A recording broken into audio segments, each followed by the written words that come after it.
எல்லா பெருமைகளும் இறைவனுக்கு.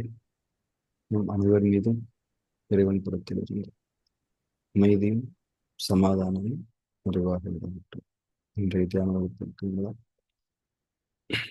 காலை பிரார்த்தனை. அகிலங்களின் இறைவனே, அனைத்து பெருமைகளும் போற்றுதல்களும் உன் ஒருவனுக்கே உரியது. அனைத்தின் ஆதாரமும் நீ, அனைத்தின் தொடக்கமும் நீ, அனைத்தின் முடிவுகளும் உன்னிடமே. உன்னுடைய அருட்கொடையாம் இந்த நாளை உன்னுடைய திருப்பெயரால் தொடங்குகின்றேன். எனது அறிவின் மற்றும் அறியாமையின் தீங்குகளிலிருந்து உன்னிடமே நான் பாதுகாவல் வேண்டுகின்றேன். எனது பெருமை மற்றும் பொறாமையின் தீங்குகளிலிருந்து உன்னிடமே நான் பாதுகாவல் வேண்டுகின்றேன். உலகத்தின் பொருள் மயக்கங்களும் என் மன இச்சைகளின் கெட்ட நோக்கங்களும் உன்னுடைய பொருத்தத்தை விட்டும் என்னை விலக்கிவிடாமல் இருக்க உன்னிடமே உறுதியாக நான் பாதுகாவல் வேண்டுகின்றேன். இன்னும் எனது தவறுகள் மற்றும் பாவங்களுக்காக உன்னிடமே நான் மன்னிப்பை வேண்டுகின்றேன். மன்னிப்பவனே, என்னை மன்னிப்பாயாக. நேர் வழியில் என்னை நிலைத்திருக்க செய்வாயாக. உன்னுடைய அருளை கொண்டும் கருணையை கொண்டும் உன்புறமிருந்து நற்குணங்களை கொண்டும் ஞானங்களை கொண்டும் என்றென்றும் என்னை நீ வழி நடத்துவாயாக. நீ என்னுடன் எப்போதும் இருந்து கொண்டிருப்பதை என்னை எப்போதும் உணர்ந்திருக்கச் செய்வாயாக.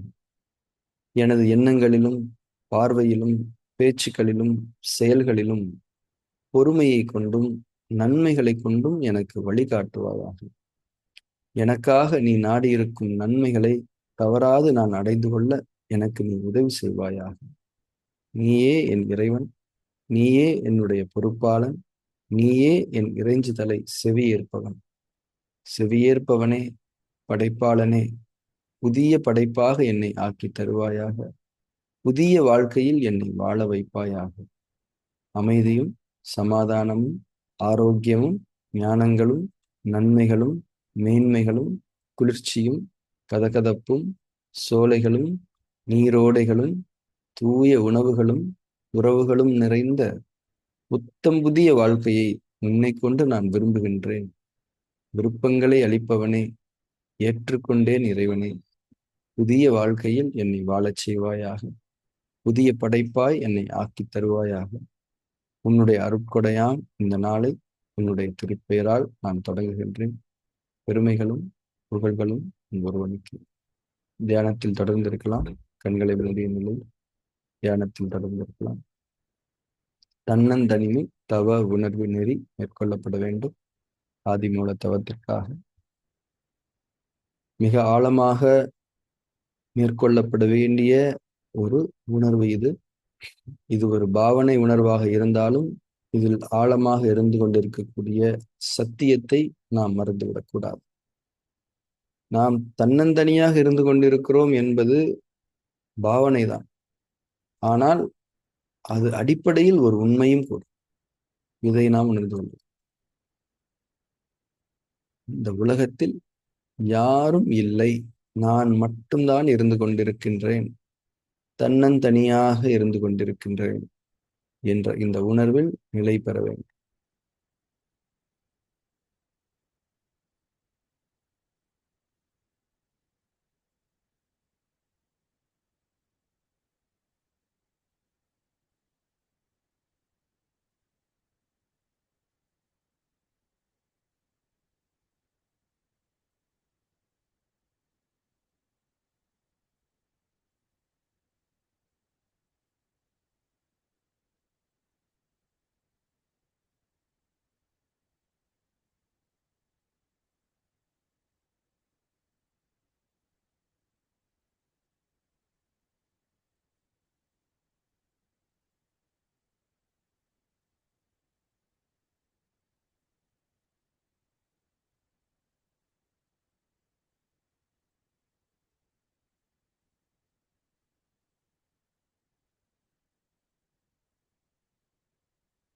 இந்த உலகத்தில் யாருமே இல்லை, நான் மட்டும்தான் இருக்கின்றேன் என்ற அந்த உணர்வை மேற்கொள்ள வேண்டும்.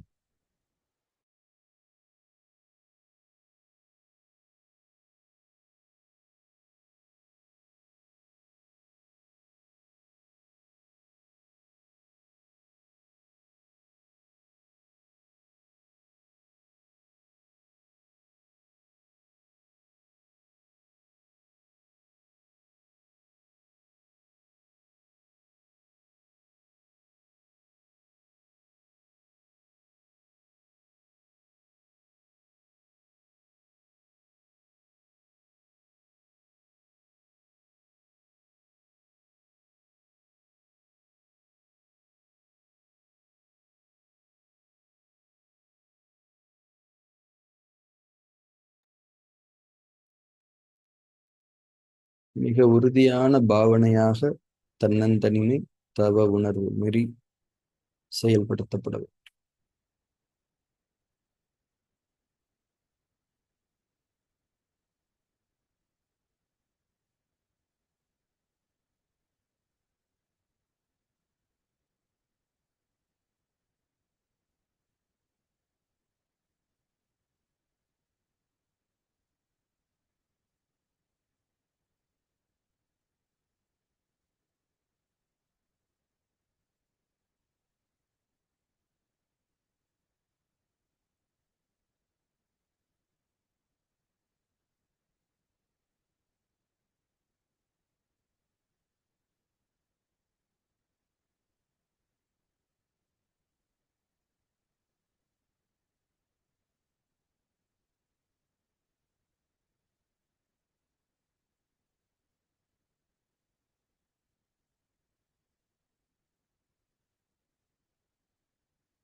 தன்னந்தனியாக நாம் இருந்து கொண்டிருக்கும் போது நாம் உடலுக்கு முக்கியத்துவம் அளிப்பவர்களாக இருக்கிறோமா, மனதிற்கு முக்கியத்துவம் அளிக்கக்கூடியவர்களாக இருக்கிறோமா என்பதை நீங்கள் உணர்ந்து கொள்ள முடியும். உடலுக்கு மிக மிக அடிப்படையான தேவைகளை மட்டும் நீங்கள் நிறைவேற்றிக் கொள்வீர்கள். சாப்பிடுவோம், உடம்ப நம்ம திருப்திக்காக கிளீனா வச்சு. இந்த ரெண்டை தவிர உடலுக்கு வேறு எந்த முக்கியத்துவமும் நாம் கொடுக்க மாட்டோம் தன்னந்தனியாக இருக்கும்போது. ஆனால் உலகத்தில் நாம் கூட்டமாக இருந்து கொண்டிருக்கும் போது இந்த உடலுக்கு எத்தனை விஷயங்களை நாம் செய்ய வேண்டிய தேவை இருக்கிறது. உடலை எந்த எல்லையில் பராமரித்துக் கொள்ள வேண்டும் என்பதை தன்னந்தனிமை தவ உணர்வு நெறியில் நாம் அறிந்து கொள்ள முடியும். உடம்பு சுத்தமா இருக்கணும், கண்ணியமா இருக்கணும். இந்த கண்ணியமா இருக்கிறது கூட ஒரு எல்லைக்குட்பட்டதுதான். சுத்தமா இருக்கணும்ன்றது மட்டும்தான் இங்க தேவை. ஏன்னா யாருமே இல்லையே, யாருக்கு காட்ட போறோம்? இந்த சுத்தம் கூட நமக்காக தான். பசிச்சா சாப்பிட போறோம், டயர்டா இருந்தா ரெஸ்ட் எடுக்க போறோம். ஆனால் கூட்டத்தோடு இருக்கும்போது நாம் என்னென்ன செய்கிறோம்? தன்னந்தனிமை தவ உணர்வு நெறியை ஆழமாக மேற்கொள்ளுங்கள். நீங்கள் தனியாக இருந்து கொண்டிருக்கிறீர்கள், யாருமே இல்லை, தன்னந்தனியாக இருந்து கொண்டு.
தன்னந்தனிமை தவ உணர்வு நெறியை ஆழமாக மேற்கொள்ளுங்கள். நான் தன்னந்தனியாக இந்த உலகத்தில் இருந்து கொண்டிருக்கின்றேன். இந்த உலகத்திலேயே யாரும் இல்லை, நான் மட்டும்தான் இருந்தேன்.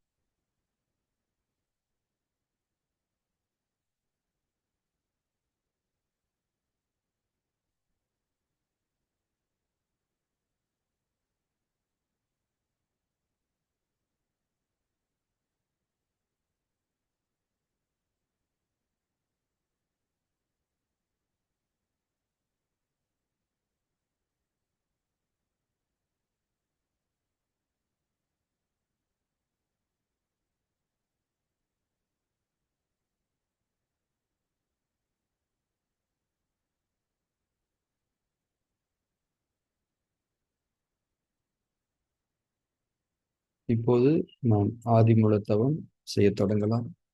தன்னந்தனியாக இருந்து கொண்டிருக்கக்கூடிய நீங்கள் இறைவன் முன்னால் அமர்ந்திருக்கிறீர்கள். இறைவன் உங்களை நேரடியாக பார்த்து கொண்டிருக்கின்றார் என்ற உணர்வை மேற்கொள்ளும்.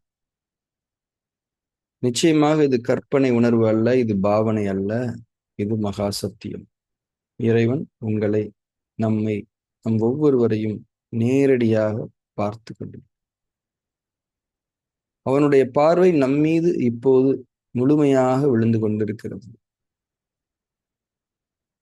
நம்முடைய உடலை, நம்முடைய மனதை, நம்முடைய நோக்கங்களை, நம்முடைய எண்ணங்களை, நம்முடைய நிலைப்பாடுகளை, இன்னும் நம்முடைய சகலவிதமான இருப்பு தன்மைகளையும் இறைவன் எந்த திரைகளுமின்றி முழுமையாக பார்க்கின்றான்.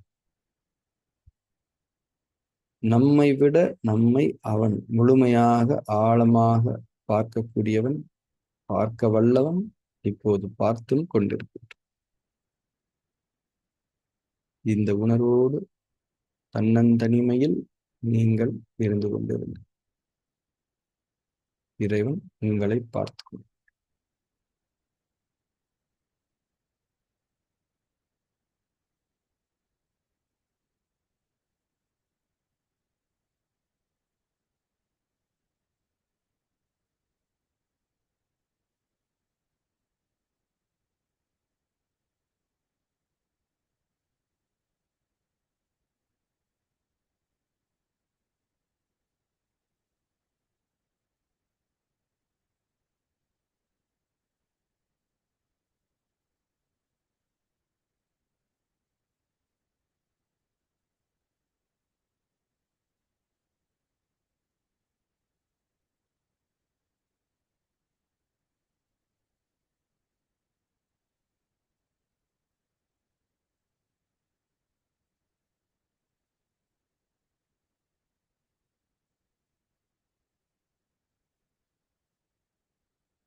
எண்ணங்கள் பல வரலாம், டிஸ்ட்ராக்ஷன்ஸ் இருக்கலாம்.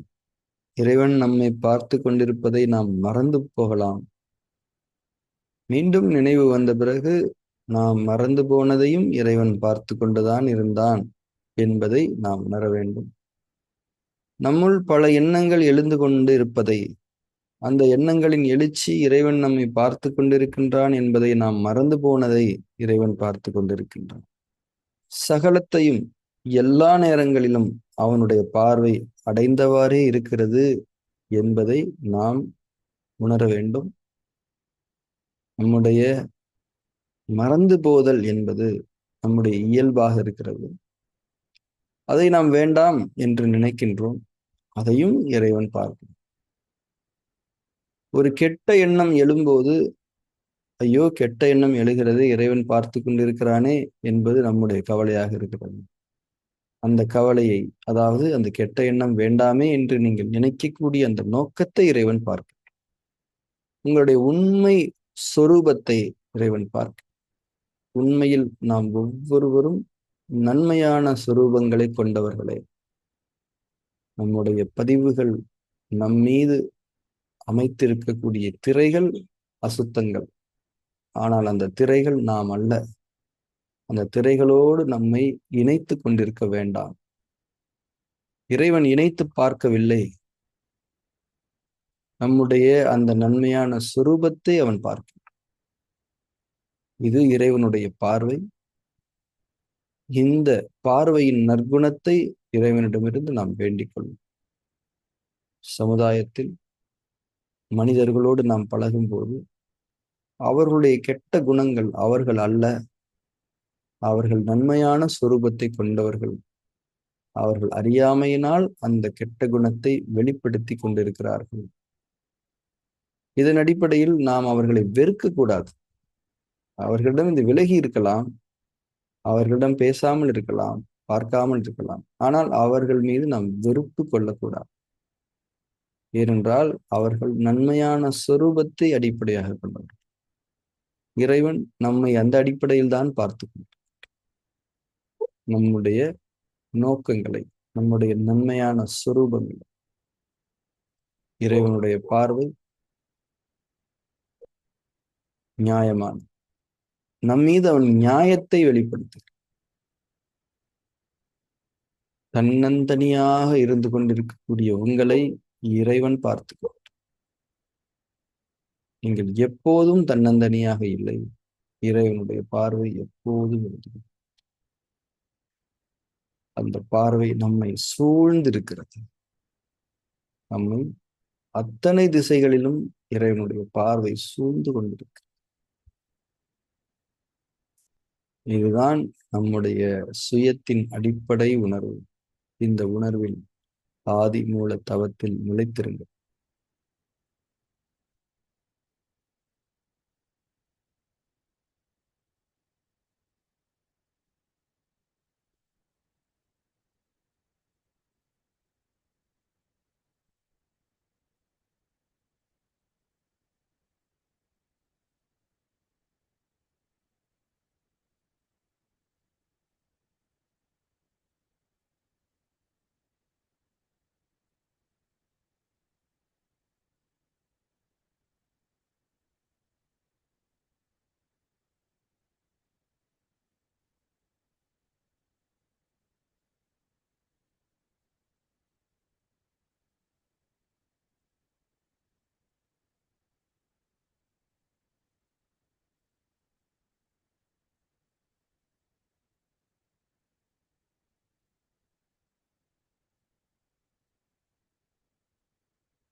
எண்ணங்கள் பல வரலாம், தூக்கம் வரலாம், பெருமைத்தன்மை வரலாம், பாடிலி சென்சேஷன்ஸ் வரலாம்.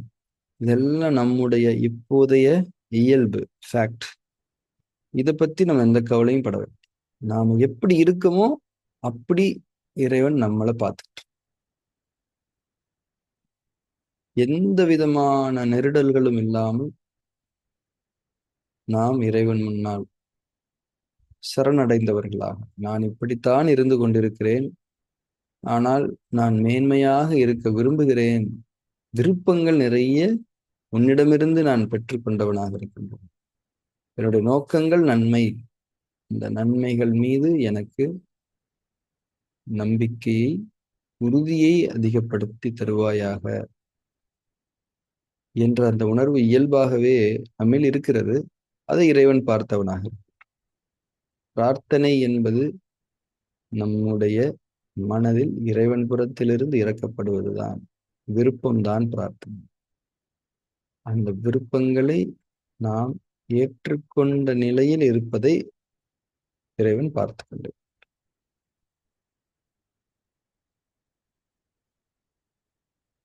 இறைவனுடைய பார்வை உங்கள் மீது இருந்து கொண்டு எந்த விளக்கத்தையும் இறைவனுக்கு சொல்லணும்னு தேவையில்லை. எல்லாத்தையுமே அவன் அறிந்தவனாகவே உங்களை பார்த்து கொண்டு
இறைவன் முன்னால் அமர்ந்து கொண்டிருக்கின்றோம். இறைவனுடைய பார்வை நம் மீது இருந்து கொண்டிருக்கும். உங்களுடைய மனதில் 1000 விஷயங்கள் ஓடலாம். இறைவனுக்கு எந்த விளக்கமும் நீங்கள் அளிக்க வேண்டும். வெறுமனே நீங்கள் இருந்து கொண்டிருங்கள். இறைவனுக்கு விளக்கம் அளித்து அவனுடைய பார்வையின் கண்ணியத்தை குறைத்து விடாதீர்கள். அத்தனையும் அவன் அறிகிறான். வெறுமனே இருந்து கொண்டிருக்கும் இறைவன். உங்களுடைய குழப்பங்களை பற்றி அவனுக்கு தெரியும். உங்களுடைய கெட்ட குணங்களை பற்றி அவனுக்கு தெரியும். உங்களுடைய நோய்களை பற்றி அவனுக்கு தெரியும். உங்களுடைய பிரச்சனைகளை பற்றி அவனுக்கு தெரியும்.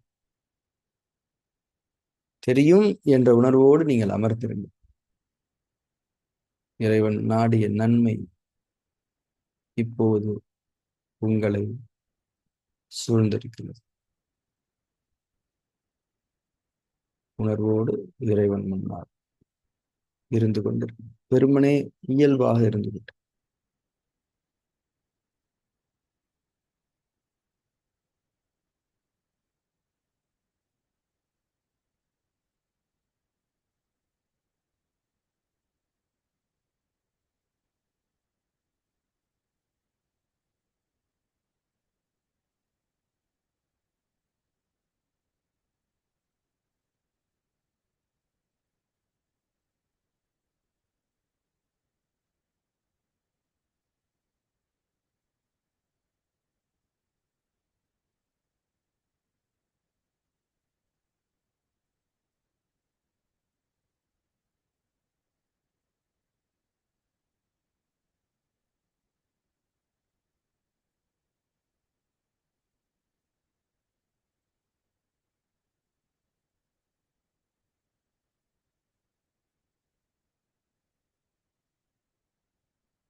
நாம் மெதுவாக தியானத்தை நிறைவு செய்து கொண்டு கண்களை திறந்து கொள்ளலாம்.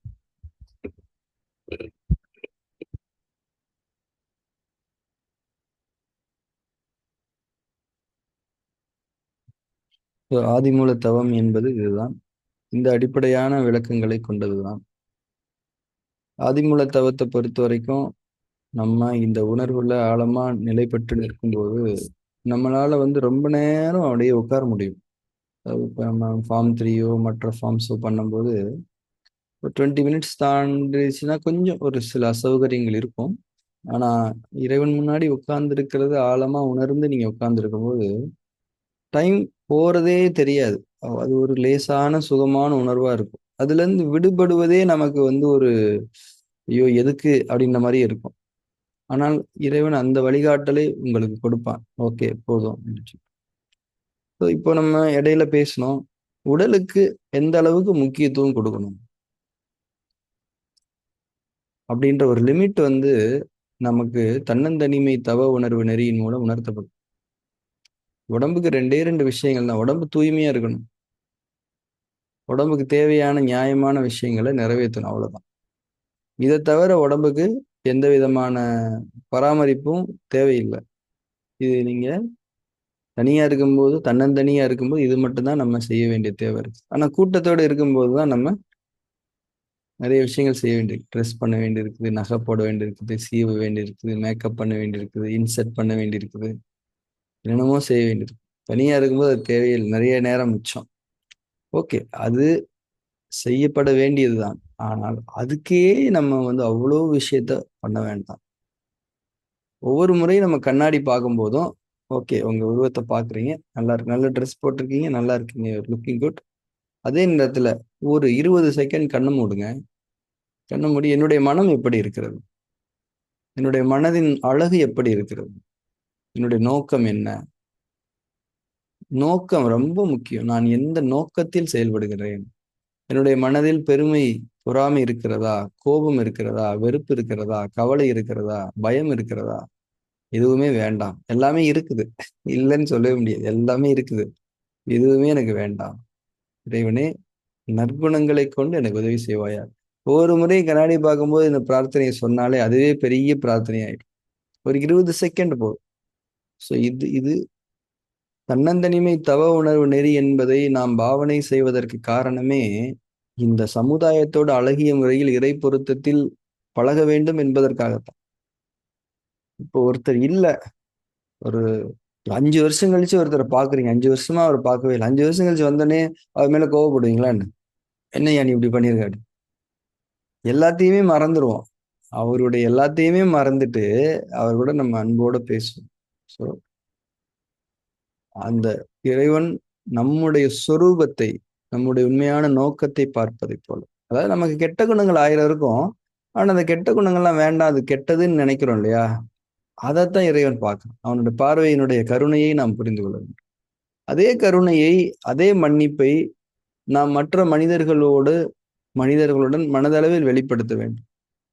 இவ்வாறு வெளிப்படுத்தாமல் நாம் இறைவனை கருணையாளனே என்று அழைப்பதில் எந்த அர்த்தமும் இல்லை. எதுக்கு கருணையாளன்னு அழைக்கணும்? நீங்க இறைவனுடைய குணங்களை அடைந்து கொள்ளுங்கள். அடைந்து கொண்டு நீங்கள் கடைபிடிக்காத ஒரு குணத்தின் அடிப்படையில் இறைவனை அழைக்க வேண்டாம். அந்த குணத்தை கடைபிடிப்பது என்பதுதான் உண்மையில் அந்த குணத்தை கொண்டவன் என்று இறைவனை அழைப்பதற்கு சமமானது, பொருத்தமானது.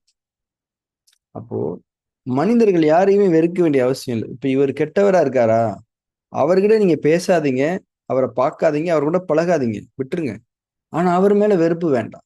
இதுதான் போதும். அவருக்கு உங்கள் மனதில் நன்மைகளும் பிரார்த்தனைகளும் இருக்கட்டும், அவ்வளவுதான். வெறுப்புக்கு இங்க இடமே கிடையாது. தன்னந்தனிமை தவ உணர்வு நெறி என்பது மனிதர்கள் மீது அன்பை அதிகப்படுத்திக் கொள்வதற்கான ஒரு நெறிதான். மனிதர்கள் என்பவர்கள் படைப்பாளனுடைய படைப்புகள் தான். அவர்கள் மீது நாம் வெறுப்பை வெளிப்படுத்தாமல் இருக்க வேண்டியது என்பது இறைவனை கண்ணியப்படுத்துவதில் இருக்கக்கூடிய மிக முக்கியமான படியாகும். தன்னந்தனிமை தவ உணர்வு நெறி என்பது மனிதர்களின் மீது நம்முடைய மனதின் ஆழங்களில் இருக்கக்கூடிய வெறுப்புகளை களையக்கூடிய ஒரு அற்புதமான இறை நெறி என்பதை நாம் புரிந்து கொள்ள வேண்டும். தன்னன் தனிமை தவ உணர்வு நெறி. யாருமே இல்லை, நான் மட்டும்தான் இருக்கு. இப்ப திடீர்னு ஒருத்தர் வந்துட்டார். எங்க சார் இருந்தீங்க, வாங்க சார். அவர் எப்படி இருந்த என்ன, அவர் கருப்பா இருந்த என்ன, சிவப்பா இருந்த என்ன, எப்படி இருந்தாலும் அவர் ஒருத்தர் வந்துட்டாரா இல்லையா? இவ்வளவு நாள் தனியா இருக்கு. இந்த ஒரு படம் முன்னாடி நான் பார்த்திருக்கிறேன், கேஸ்ட் அவேன்னு ஒரு படம். அதுல ஒருத்தர் என்ன பண்ணுவாருன்னா, ஒரு ஃபிளைட் ஆக்சிடென்ட்ல தனி தீவுல போய் மாட்டிக்கிடுவார்.